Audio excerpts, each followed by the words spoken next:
So the other day I was looking at a post on Facebook about street preaching, and some idiot took an NIV and quoted 2 Corinthians 2:17 out of the NIV, talking about we're not as many which peddle the word of God, saying that yeah, these street preachers are a perfect example of people out trying to peddle the word of God. Well, there's several things wrong with that. Number one, all the prophets and all the preachers in the Bible street preached. They had open air ministries. Just because you're too chicken to preach on the street does not mean that others are out peddling the word of God. Secondly, the King James Bible says, for we are not as many which corrupt the word of God. It comes from a Greek word, kapelos, which means a huckster, and they tend to say, well, it's peddle. It should be translated peddle. However, the idea of that Greek word is to sell things that have been adulterated.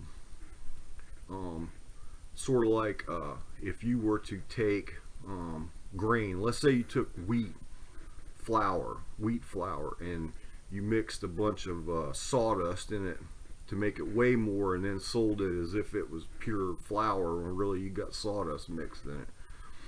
Well, then you've adulterated. You've taken pure wheat and adulterated corruption into it. So that's where the idea of corrupting comes from. And Thayer agrees with that, saying peddlers were in the habit of adulterating their commodities for the sake of gain. John Boyes, who was on the translation committee of the King James Bible, he said, being a retail dealer playing tricks, by corrupting and adulterating wine. So I guess they would take wine and put water in it and water it down.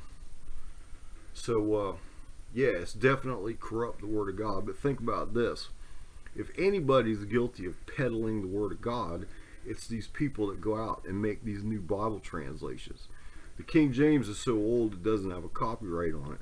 So they got to come out every year with a new Bible translation, copyrighted, and sell it. They're the ones peddling the word of God by corrupting it.